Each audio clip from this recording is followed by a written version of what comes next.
Speaker, teacher, writer, and researcher Liam Naden has had an incredible journey from losing everything, becoming homeless in his mid-40s, to rebuilding his life in a much better way than before.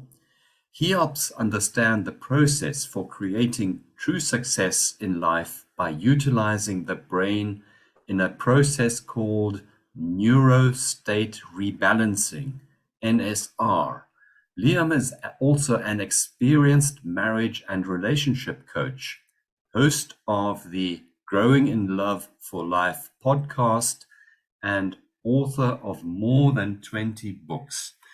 Liam, tell us about your amazing story of how you managed to pick yourself up. It's quite interesting, really. I guess many people have had these sort of cathartic moments in their life or defining moments in their life. Maybe you have as well. I'm sorry, I don't know enough about your background, but yeah. But anyway, I was doing pretty well in my life. I thought had my own businesses, several businesses, had amassed quite a lot of money. I was a multi-millionaire in my mid-40s, and I'd always been a student of success. So I thought I was pretty well on the right track. You know, I'd done many courses and seminars and read lots of books on everything from spirituality and religion to all of the personal development, self-help sort of stuff. So I thought I was pretty well on track with my life. You know, I was doing all the goal setting and all of those sorts of things. But I had a lot of stress. I had a lot of problems.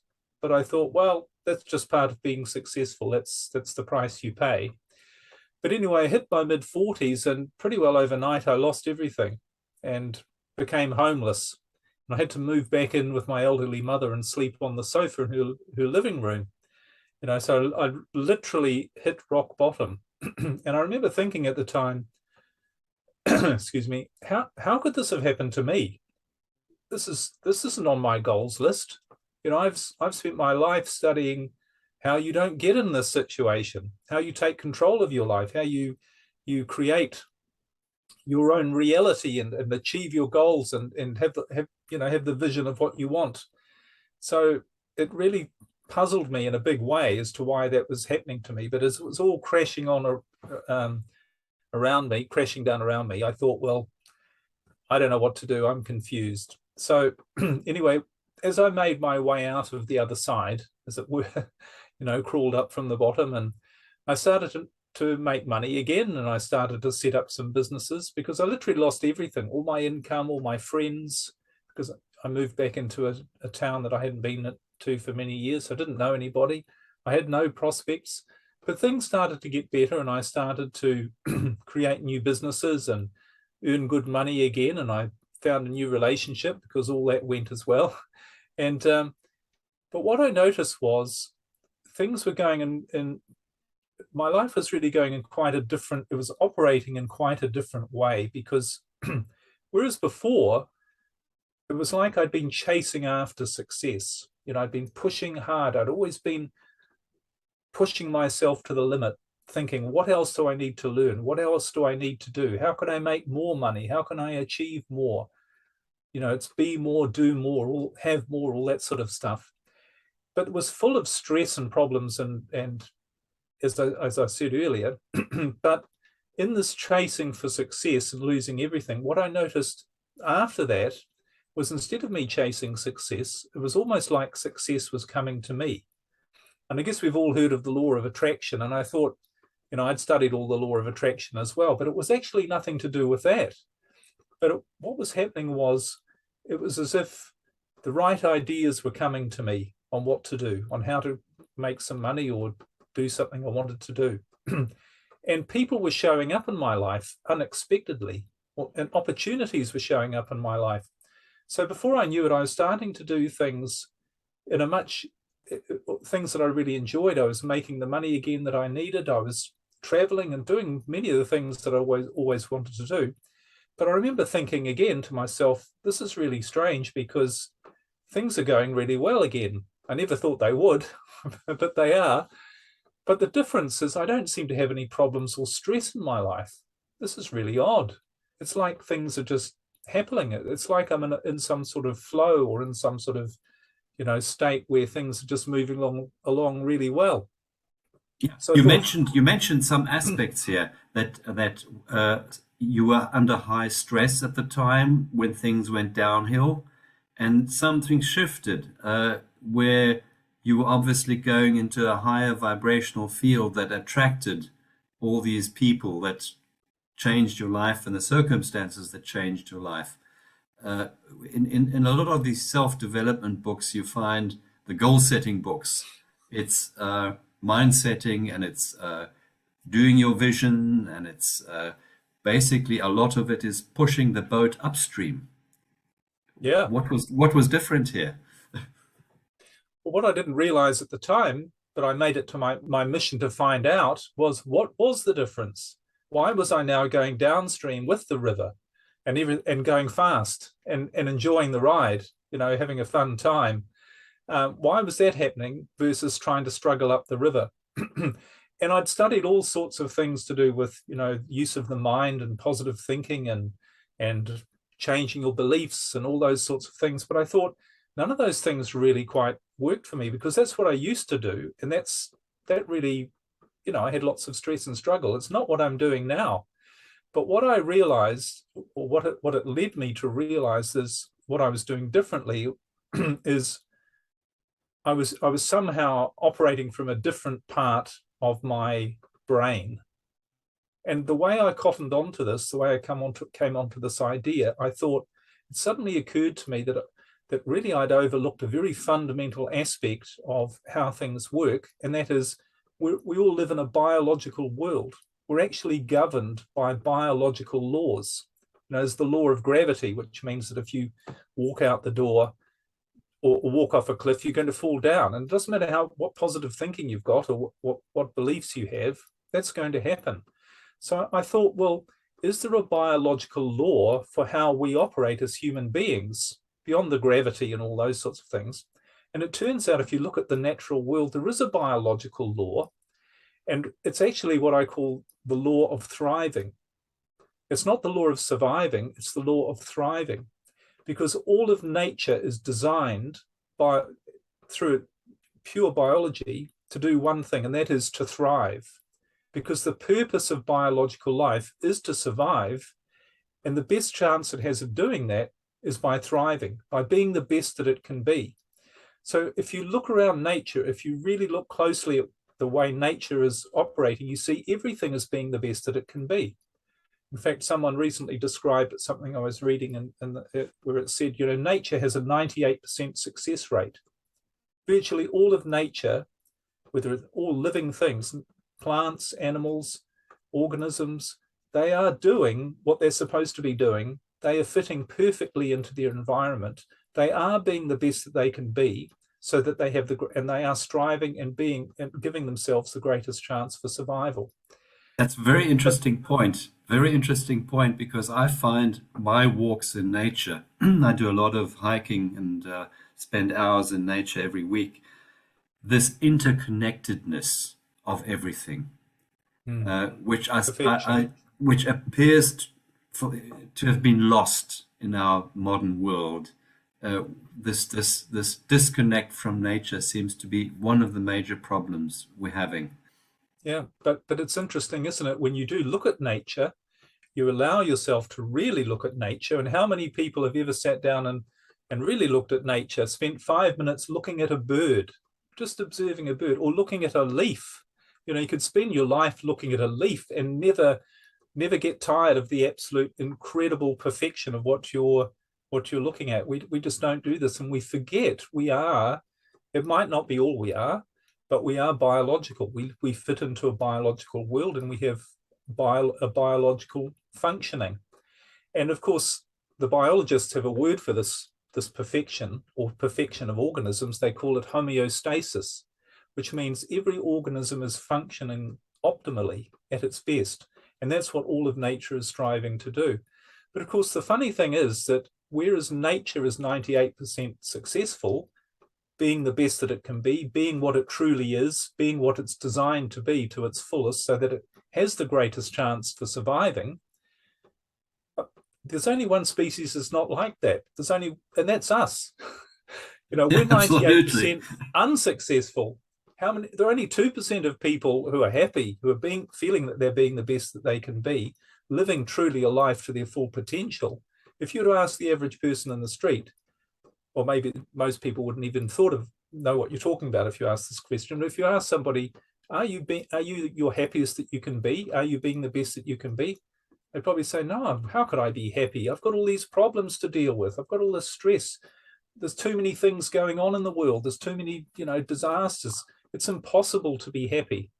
But that doesn't make any biological sense, because our purpose, because when you really think about it, when we're the best that we can be, that means mentally and emotionally as well. It doesn't just mean physically. Whereas, the awareness of much of the, if not all of the rest of nature, doesn't have this need to be happy, if you like, on a conscious level.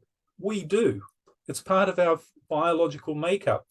And therefore, our biological design to be the best that we can be must mean to be happy, to feel the happiest we can be. That must be our biological purpose. And it turns out it actually is. And what I realized was, because the next question I thought was, so what has nature provided to allow this to happen? Because if everything biological is designed to be the best that it can be, what has nature provided to allow that to happen? There must be something. There must be some mechanism, process, apparatus, if you like, machine that's designed to make sure everything's the best that it can be. And it turns out every single living thing has been given something to do this, a machine, and it's called a brain. And the sole purpose of the brain, it's not to have you survive. Well, it is, but it's to have you being the best that you can be so that you have the greatest chance to survive. It's the same for every living thing, and it's the same for us. So we have this brain, we have this, and there have been many books written on the incredible power of the brain. It's almost infinitely powerful. But what's the thing about the brain? Even though it's infinitely powerful, it is actually just a machine. And it has, as I said, it's got one very specific purpose. Like all machines really only have one, they carry out one function, don't they? You think of a motor car. A car is a machine designed to get you from where you are to where you want to go. That's it. It'll do it predictably, efficiently, reliably, all of those things, because that's what it's designed to do. And the brain is like that. It is like a machine in the sense that, although it's very complex, it has that one job to do, to make sure, or to try to make sure, if you get out of the way and allow it to do its job, to try to make sure that you are the best that you can be, being also mentally and emotionally the best that you can be. So why is it not? Why do 98% of people are they not being the best they can be? There's only one reason. There's only one logical reason. That machine is not being used the right way. Because if you get into a car and you don't know how to drive it, you put the wrong fuel in and you hit all the wrong buttons, the car's just not going to do its job. It's not going to get you to where you want to go. And if it does, it's very unlikely that it will, but it might be a very bumpy and uncomfortable ride. You're going to have all sorts of problems all along the way trying to get it there, all because you didn't realize you're not driving it the right way. You're not putting the right fuel in. It's not working right. And it turns out it's exactly the same with our brain machine. If you have problems in your life, and this is the only logical conclusion you can come to, and people get really annoyed with me when I say this, but the only logical conclusion you can come to is problems in your life are simply the result of using the machine the wrong way, because your brain is not designed to give you problems and stress, because that doesn't help you survive. It doesn't make you the best that you could be. Yeah, you're basically in a fight or flight mode. You're in a tunnel vision. Absolutely. When you're under stress. Yeah. Absolutely. And that's a function of the brain as well. So how do you make that switch? Well, the most important thing, I think, and this is what I spend my time really talking about and sharing with people, the most important thing is to understand, firstly, that's what the brain is designed to do. Secondly, that it has the power to do it. And thirdly, how does it work? Because it's a bit like with a car. Imagine someone comes out of the jungle or whatever and says, and has never seen a car before. And they say to the person, what's that? And they say, it's a motor car. What does that do? Well, it's a machine that it'll take you from where you want to go, where you are to where you want to go in a really comfortable, enjoyable way. And you say, great, okay. And you hop in and they say, hang on, what are you doing? And you say, well, I'm going to take that machine to where I want to go. And they say, but you don't know how to drive it. You haven't learned how to drive it. How can you possibly go? You can't go anywhere until you learn how to drive it. So the most important thing, after knowing that your brain, that's what its job is and it can do it, you have to learn how to drive it, because and how it runs, really. Because the beauty is, when you do, you automatically go, oh, that's the right way to drive it then. I can see. It's like with a car. Well, I know I don't put the handbrake on and the accelerator at the same time. It's logical. So it doesn't become anything, and I can explain a little bit how I've come to how the brain actually works in a simple way. But the beauty is, it doesn't come down to any great technical knowledge or years of study or trying to figure all this stuff out.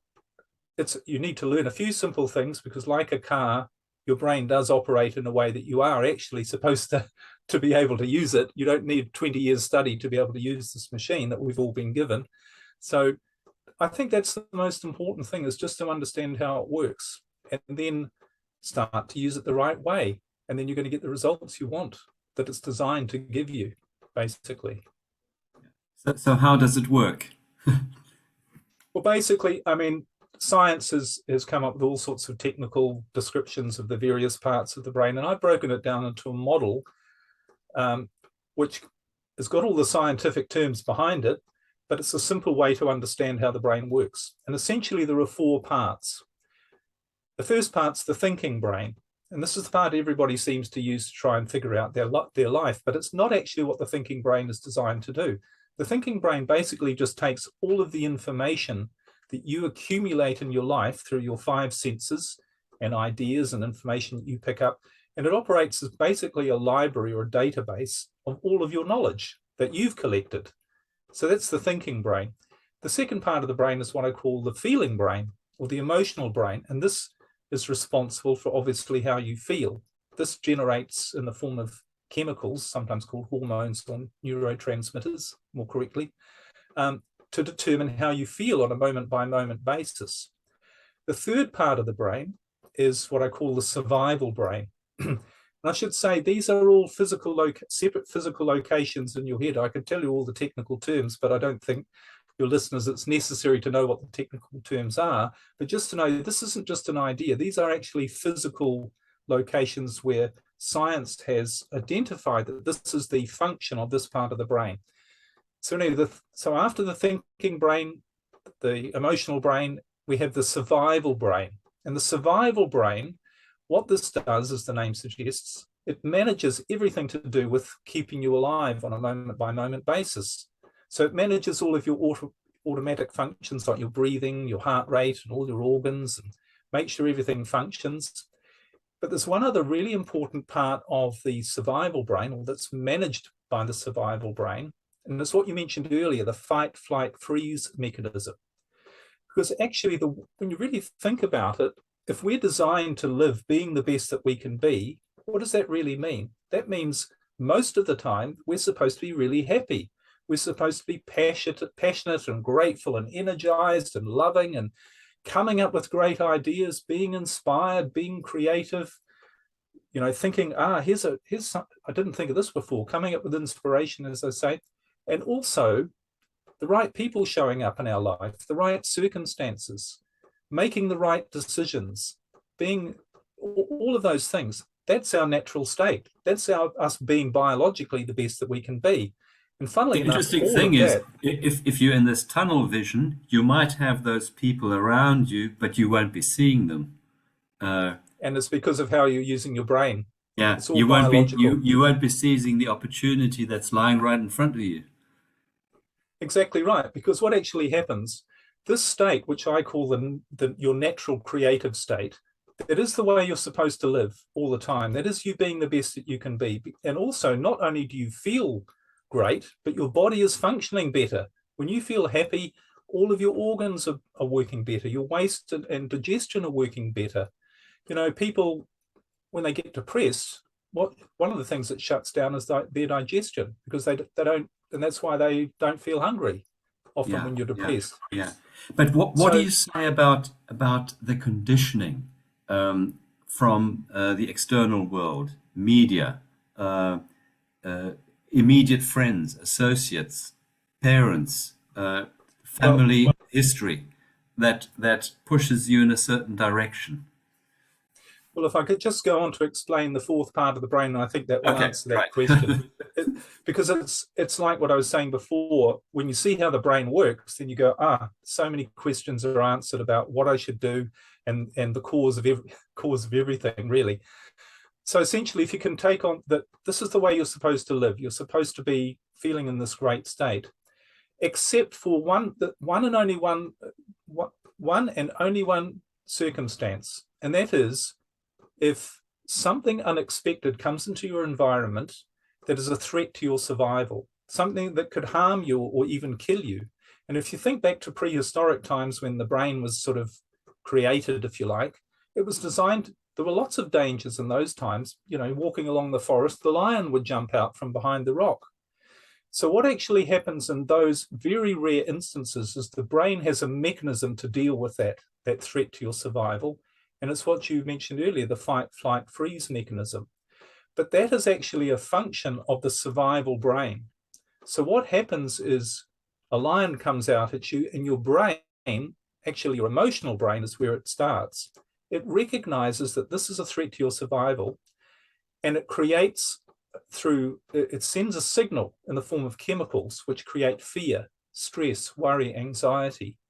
And what that does is it activates something called your sympathetic nervous system, which is your fight, flight, freeze mechanism to deal with that danger.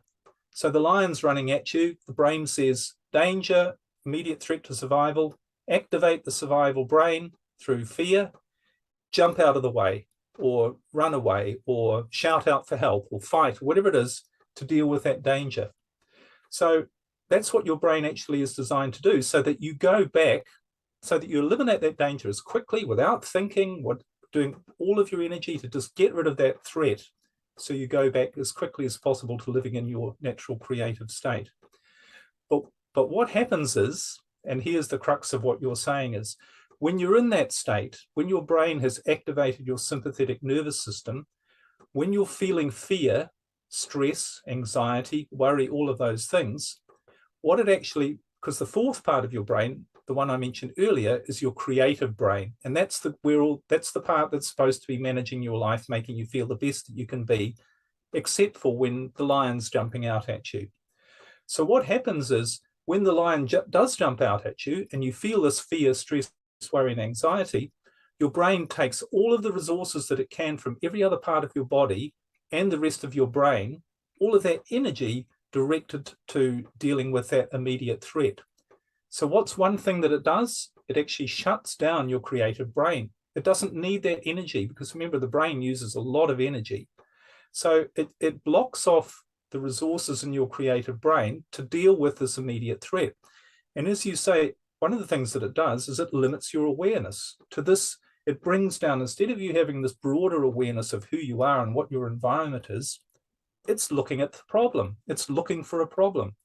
And it becomes very, very limited and very, very focused, and it shuts out all of the good stuff of your life, because it's saying you are presented with a threat to your survival. Where's the danger? There's a lion coming. How big are its teeth? How loud's its roar? How far away is it? What's that sound in the grass? Is it a snake? Is there something else that it's a danger? So your whole awareness gets shut down to deal with that immediate threat, with the idea that as soon as it's gone, you go back to your creative state. You activate your creative brain again, and you do that in the form of good feelings. So your fear, your worry, your anxiety, your stress, all of those things are a sign you're facing a danger. You don't have the danger there anymore, so your brain switches off that and switches back on the good feelings that activate your creative brain. But you can see what's the basic problem. It's obvious, isn't it? If you are feeling, most people are running around feeling fear, stress, worry, and anxiety all the time. And what are they doing? They're activating their sympathetic nervous system, and they're literally blocking off all of the resources, all of the part of their brain that is designed and will tell you what you should be doing, when you should be doing it, how to be creative, all of the great things about your life, how to make the right decisions, how to meet the right people, how how to have the right circumstances show up in your life. All that's blocked off. And people are trying to solve problems and run their life basically using a part of their brain that's never designed to do that at all. That's the creative brain. So what's the answer? The simple question is when you activate that part of your brain, and you know you're activating it when you feel fear, stress, worry, and anxiety. When you feel fear, stress, worry, and anxiety, you are activating the wrong part of your brain that's never going to be able to create the ideal life of you being the best that you can be. So the answer is simple. So what do you say about relaxation methods like meditation, body exercises like yoga, tai chi, qigong that bring you in a relaxed mode? Does that help to activate that creative part of your brain? It can do. I mean, the thing is, what I've really come to realize is when your creative part of your brain is activated, excuse me, it will bring to you the right behaviors, the right circumstances. It will get you doing the right things. And you don't need to, and it's a natural thing. It's your brain, this part of your brain's doing the work. This isn't about motivation and struggle and stress and trying to lose weight and trying to eat the right foods and trying to set yourself up with some sort of regimen of activity, because all of those things, when you think about it, are based on fear. Because you're saying to yourself, I need to do something more or different, and I need to struggle, and I need to for me to be happy. But your creative brain already knows what you need to be happy, and it knows how to get it for you. You don't need to worry about it. You do what it says in the Bible. You let go. You have no fear. You have no worry about tomorrow. You know, you expect good things to happen. That's what happens naturally. So all of those things are useful. I mean, personally, I meditate every day, and I find it useful. But you don't need to think, what's useful for me. You just allow your brain to bring you what's useful for you, what's right for you, because you're unique. It might be meditation, it might be doing something else, it might be hiking and doing all of those things. But the most important thing is to realize that fear, anxiety, stress, and worry, they are actually the enemy. They are what's going to, if you feel bad, you need to say to yourself, I've activated my sympathetic nervous system. I'm not going to be able to run my life properly. I'm not going to be able to be the best that I can be when this is activated. So what's the answer? Fear is the enemy.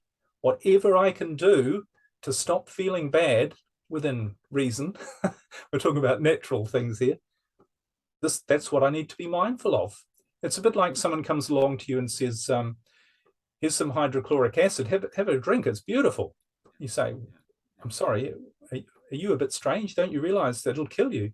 Oh, no, it won't. Not if you think positive and everything, and other people are talking about it. And you go, look, I understand what it's going to do to me. It doesn't matter how justified the circumstances. You know, your granny's going to, if you don't drink it, your granny will die.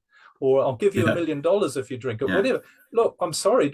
I don't care what your reason is. I know that this substance is going to damage me, and it's going to stop me from being my best, to put it mildly, with hydrochloric acid. Yeah. And it's the same thing with fear.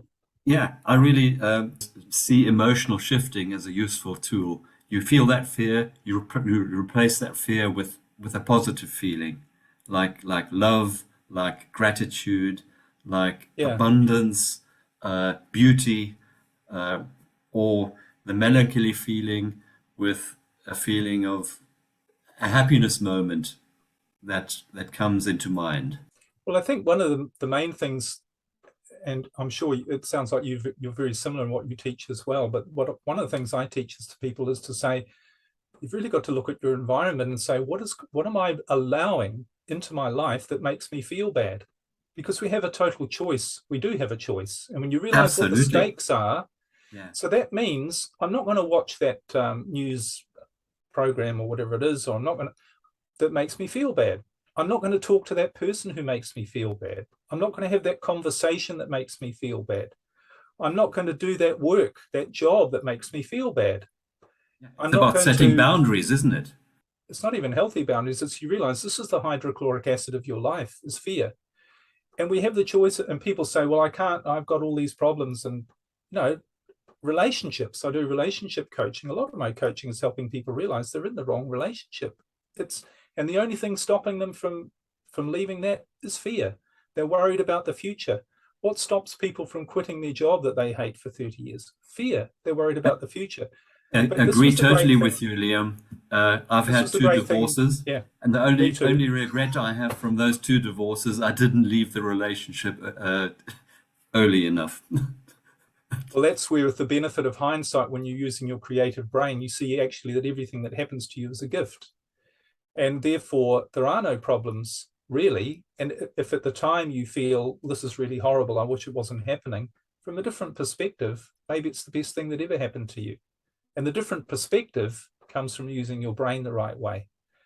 And so all of these things, it really is about saying the stakes are too high. If I hate what I'm doing, or I hate this relationship, obviously within reason. I mean, you know, it doesn't mean you ditch everything without thinking, well, maybe I can fix something and then it will be if it's worthwhile. But if you know that it's not working, if it's really making you stressed, you've just got to let it go. And what's the only reason you wouldn't? You're worried about the future. You're worried about, well, if I give up this relationship, I won't find a better one. Or if I give up this business, or I just walk away and sell up, or, I won't have enough money. Yeah, or you're in that fear of being alone. That's a big fear. All of those fears. But your brain is a machine designed to make you be the best you can be, the happiest and most wonderful life possible.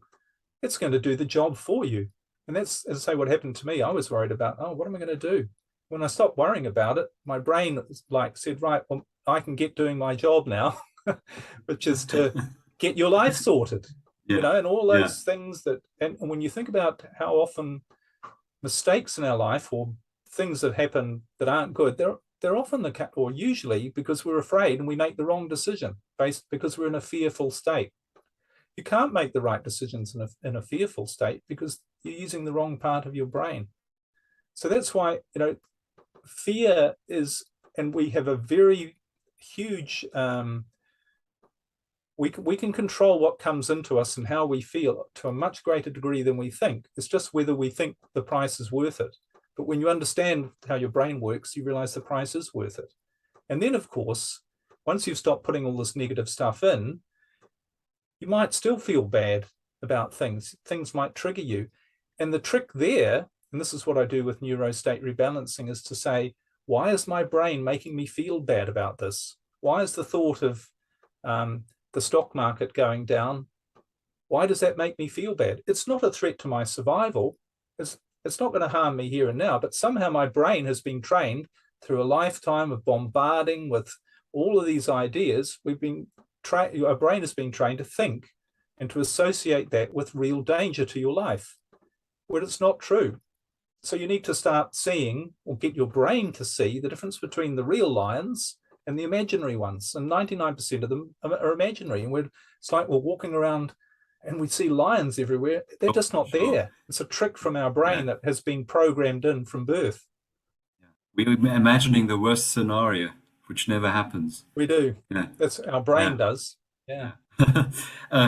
You have such a nice way of explaining how the brain works in simple terms.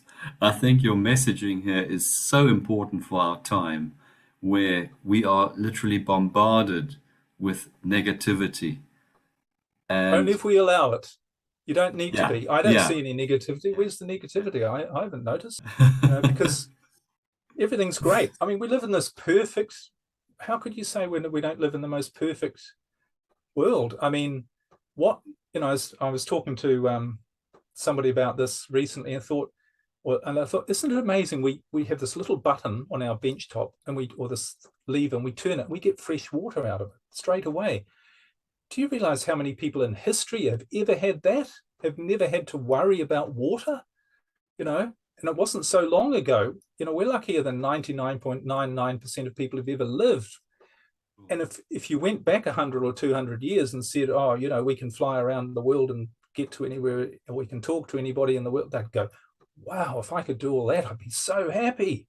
That would be amazing. It's just a perspective thing, isn't it? And you can only see that when you're activating your creative brain, because, and what your creative part of your brain does, it doesn't see things better than they are. It actually sees things as they are. It sees you as you are. Because when you're in this negative state, you don't see who you see everything as much worse than it is. It's not the real you. That's not the real experience you're having. That's not your life. But your creative brain, when you activate it and use it, which is what you're supposed to do, your whole awareness shifts and you suddenly go, wow, why is everybody so worried about things? And what are we worried about? Are we worried about dying? Well, I've got news for you in case you've forgotten. You're going to die. We're all going to die. And in fact, not only that, yeah. but everybody who's been there and come back, and there have been more than 10,000 documented cases of near-death experiences where people have come back, they've all said, why did you bring me back? It was so much better over there. That's what it says in religion as well. Paradise, it is much better out there. So why are we afraid of it? It's only because our brain is not allowing us to see it. I don't know if you've heard about the state of Bhutan, where they have a daily ritual where they practice the awareness that we are going to die. There's a Buddhist ritual about dying, and they make the person aware of this every day. And this must be one of the reasons why they are among the happiest people in the world. I'm sure. Yeah, they've lost their fear of death, which is a very underlying fear that we all have, which is like nearly every other fear is totally irrational. You know, science has discovered we're only born with two fears. One is the fear of falling, and the other is fear of loud noises. And those two seem to be built into our DNA.